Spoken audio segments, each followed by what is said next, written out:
امریکی صدر Donald Trump کے ایک دن میں دو متضاد بیان سامنے آئے ہیں جو میرا خاص موضوع رہیں گے اس ویلاگ میں۔ ڈونلڈ ٹرمپ نے پہلے تو یہ عندیہ دیا کہ وہ ایران کے جزیرہ خارق پر قبضے کے لیے زمینی افواج بھجوا سکتے ہیں، اور دوسری طرف ڈونلڈ ٹرمپ نے یہی کہا ہے کہ ایک ہفتے میں یہ جنگ ختم کر دی جائے گی۔ جزیرہ خارق ایران کی تیل برآمد کا سب سے بڑا مرکز ہے، جہاں سے لاکھوں ٹن تیل دنیا بھر کے مختلف ممالک کو روزانہ بھجوایا جاتا ہے۔ صدر ڈونلڈ ٹرمپ کی جانب سے اس جزیرے پر قبضے کا منصوبہ کیا ہے، یہ کس قدر قابل عمل ہے، اور اس میں کیا خطرات ہو سکتے ہیں، یہی میرا موضوع رہے گا۔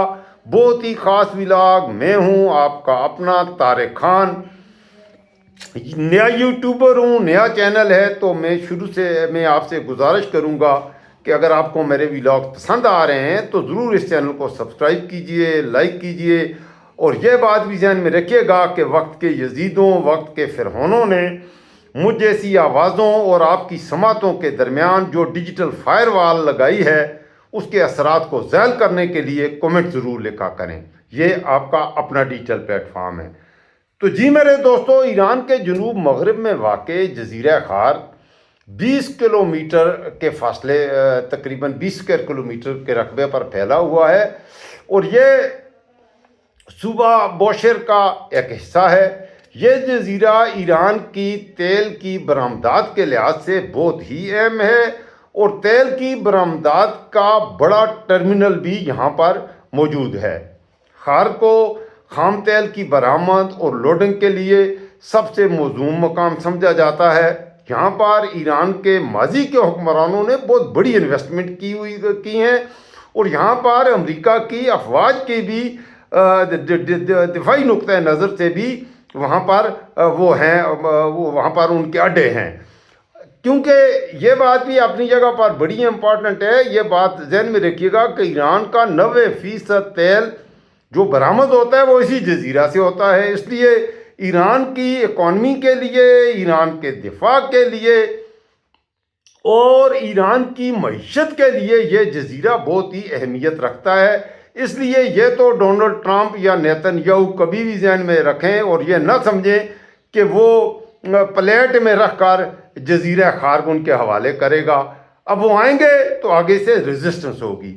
اس حوالے سے میں آپ کی خدمت میں ذرا ماضی میں جائیں تو سن 1980 کی دہائی میں ایران عراق جنگ کے دوران عراقی فضائیہ کی طرف سے اسی جزیرے پر بہت ہی زیادہ بمباری کی گئی تھی، اور اسی سال تقریباً یہ غالباً تاریخ 13 مارچ کو امریکہ نے اس جزیرے پر 90% فوجی اہداف کو نشانہ بنایا تھا۔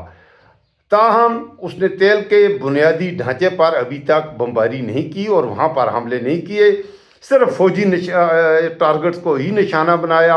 اگر امریکہ جزیرہ خارق پر حملہ کرنے کا اب فیصلہ کرتا ہے تو غالباً یہ ایک عارضی اقدام ہوگا، جس کا مقصد ایران پر ایندھن کی برآمد کو کم کر کے اس پر دباؤ ڈالنا ہوگا جب تک کہ وہ ابنائے ہرمز پر اپنا تسلط ترک نہ کر دے۔ ایرانی حکومت کے تیور یہ دکھائی دیتے ہیں، اور ایرانی حکومت کے تیور دیکھتے ہوئے یہ اندازہ کرنا مشکل ہے کہ آیا امریکہ کی یہ حکمت عملی کام آئے گی یا نہیں۔ ایران کے پارلیمنٹ کے اسپیکر محمد باقر کالیباف صاحب نے خبردار کیا ہے کہ اگر ایرانی افواج کسی بھی حملہ آور، بھلے وہ امریکہ ہو یا کوئی اور، اگر وہ جزیرہ خارق کی طرف آئیں گے تو ایرانی فوج ان پر آگ برسائے گی۔ خیال کیا جاتا ہے کہ ایران نے جزیرے پر اپنا دفاع پہلے سے ہی کافی مضبوط کیا ہوا ہے، جس میں زمین سے فضا میں مار کرنے والے میزائلوں کی بیٹیاں بھی شامل ہیں جو کہ اسی جزیرے کے قرب و نواح میں نصب ہیں۔ ایران نے امریکہ پر یہ الزام بھی عائد کیا ہے کہ وہ مذاکرات کے ساتھ ساتھ دھمکیاں دے کر دوگلی پالیسی پر عمل کر رہا ہے۔ تو میں نے شروع میں عرض کیا، ڈونلڈ ٹرمپ نہ کوئی کھڈا نہ کوئی جم، ایک دن میں اس کے دو بیان، ایک طرف وہ ایک ہفتے میں اس جنگ کو ختم کرنے کی بات کر رہا ہے اور دوسری طرف وہ ایران میں فوجیں اتارنے کی بات کر رہا ہے۔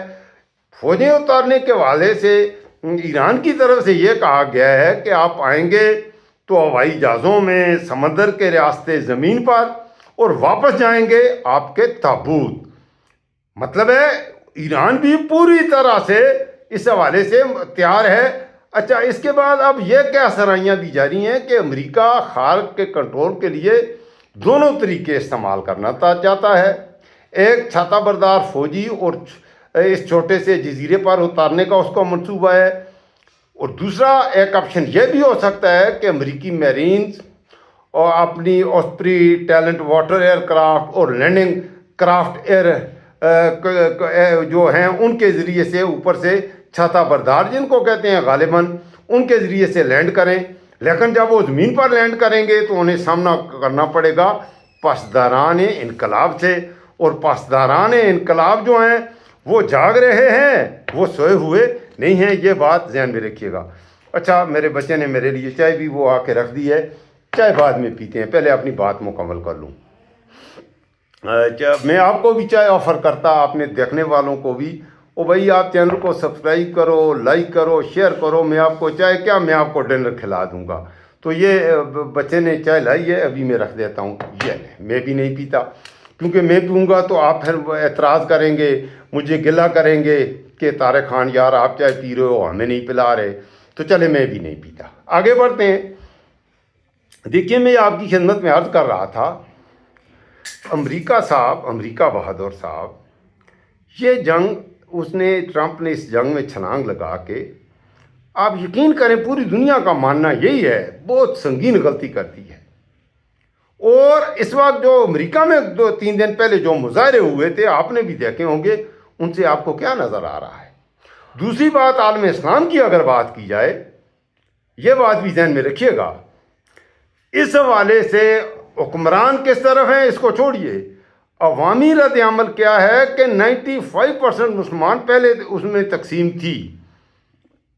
اور یہ جو کولونیل زمانے سے لے لیں، یہ دنیا کی جو سپر پاورز ہیں، یہ غریب ملکوں میں لوگوں کو تقسیم کر ان پر حکومتیں کرتے رہے ہیں. Divide and rule. British empire ہو، اسپینش امپائر ہو، آج کے امریکہ کا طریقے دیکھیں، ان کا بنیادی طریقہ واردات یہ ہے، ڈیوائڈ اینڈ رول. یہاں بات ہو گئی ہے الٹی. جائے کہ عالم اسلام کو نیتن یاہو، ڈونلڈ ٹرمپ نے تقسیم کرنے کے لیے دیوبندی، شیعہ، بریلوی، سنی شیعہ، یہ چیزیں بھی انہوں نے اپنی تقاریر میں کھلے عام وہ کی. چاہیے تو یہ تھا جو ان کی توقعات تھیں کہ یہ تقسیم ہوں گے تو ہم یہاں پر آگ لگا کے تیلی دکھائیں گے، ہم واپس چلے جائیں گے. بعد میں مارنے والے بھی مسلمان اور مرنے والے بھی مسلمان. بات ہو گئی الٹی اس طرح سے ہو گئی ہے کہ جائے کہ مسلمان تقسیم ہوتے. پاکستان میں میرا ملک ہے، یہاں پر انڈیا میں بھی ایسی تھا، تقریباً انڈیا اور پاکستان ہم ساتھ ساتھ ہیں. یہاں پر یہ تھی، پہلے تقسیم تھی. دیوبند والے، بریلوی والے اہل تشیع کے بارے میں غلط رائے رکھتے تھے، اچھی رائے نہیں رکھتے تھے. اور یہی بات اہل تشیع بھی دوسرے سنی جو حلقے ہیں، مکاتب فکر ہیں، ان کے بارے میں اچھی رائے نہیں رکھتے تھے. آج 95% لوگ اس بات پر یونائٹ ہیں، عوام یونائٹ ہیں. حکمران تو کروٹیں بدلتے ہیں، ظاہر ہے ان کو تو یہ تو نوبل انعام دیں گے بھائی ڈونلڈ ٹرمپ کو.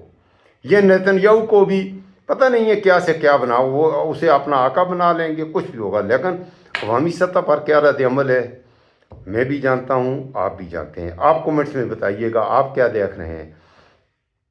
پاکستان کے مسلمان میرے خیال میں مذہبی حوالے سے پہلے اگر تقسیم تھے تو آج اکٹھے ہو گئے ہیں. آج مسلمان جڑ رہے ہیں.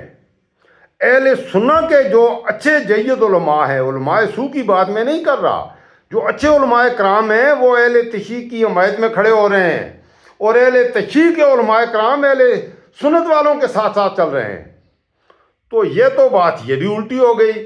اب یہ جو جزائر ہیں ان پر امریکہ بہتر یہی ہے اگر وہ عزیمت شرمندگی تو اسے ہوگی، جب وہ چھوڑ کے جائے گا شکست کھا کے جائے گا، لیکن دوسری دنیا کے لیے کچھ بہتری ہو جائے گی. ادروائز اس جنگ میں یہ ورلڈ وار ہونے جا رہی ہے میری نظر میں، اور یہ جنگ جوں اس جنگ کا حجم بڑھے گا اور بڑھتا جا رہا ہے، تو اب میں بھی کہ سعودی عربیہ یا جو ہمارے عرب بھائی میں سارے میں ان کا نام نہیں لینا چاہتا، اچھا ہے تو دکھ کی بات ہے، وہاں سے اسٹرائک ہوں ایران پر، اور یہ بات بھی ایک ڈراؤنا خواب سا مجھے نظر آتا ہے کہ پاکستان بھی اس جنگ میں کودے۔ اگر پاکستان اس جنگ میں کودتا ہے تو پاکستان کے اندر اس کے بعد ایک خانہ جنگی مجھے نظر آ رہی ہے۔ پاکستان اگر امریکہ کی حمایت میں پاکستان سے ایران پر اسٹرائک ہوگا تو اس کے بعد مجھے تو اللہ معاف کرے میرے منہ میں خاک، آپ یقین کیجئے پاکستان بہت ہی ایک ایسے دلدل میں ہم پھنس جائیں گے جہاں پر تباہی ہی تباہی ہے اور اس کے علاوہ کوئی راستہ نہیں ہے۔ اللہ ہمارے پاکستان کو محفوظ رکھے اور ہمارے حکمرانوں اور صاحبان اقتدار کو اللہ تعالیٰ تھوڑی سی عقل دے دے۔ جس طرح کا اہل تشیع علماء کے ساتھ ہمارے آرمی چیف کا جو رویہ تھا اور ان کا جو رد عمل آیا، اس کے بعد آپ نے دیکھ لیا پاکستان کے لوگ متحد ہیں، اور اللہ تعالیٰ پاکستان کے عوام کو یونائٹ رکھے، متحد ہی رکھے، کیونکہ پاکستان کے عوام، پاکستان کے تمام مکاتب فکر کا اتحاد ہی پاکستان کی بقا کی ضمانت ہے۔ میرے پاکستانیوں، میرے نوجوانوں، میری آپ سے یہی گزارش ہوگی، جوڑ کی باتیں کریں، توڑ کی نہیں، محبت کی بات کریں، نفرت کی نہیں۔ یہ پاکستان اللہ کا تحفہ ہے، اس پاکستان کو ہم نے قائم رکھنا ہے۔ ان حکمرانوں، ان کھٹ پتلی چپلوس بوٹ پالشی حکمرانوں کی وجہ سے اپنا اتحاد خراب مت کریں، ایک دوسرے سے محبت کریں۔ میرا یہی پیغام ہے اپنے نوجوانوں، اپنے بچوں، اپنے مسلمانوں سے، ایک دوسرے سے پیار اور محبت کر کے جیو۔ اپنا رکھیے گا خاص خیال، مجھے رکھیے گا دعاؤں میں یاد، اور آخر میں پھر یہ گزارا، یہ میرا نیا ڈیجیٹل پلیٹ فارم ہے، میرا نہیں آپ کا نیا چینل ہے، کوشش کرتا ہوں آپ تک سچ پہنچاؤں، تو ضرور آپ اپنے اس چینل کو سبسکرائب بھی کریں، لائک بھی کریں، اور زیادہ سے زیادہ دوستوں سے شیئر کریں۔ اپنا خاص خیال رکھیے گا۔ اللہ آپ کا محفوظ و نگہباں ہو۔ اللہ حافظ، فی امان اللہ۔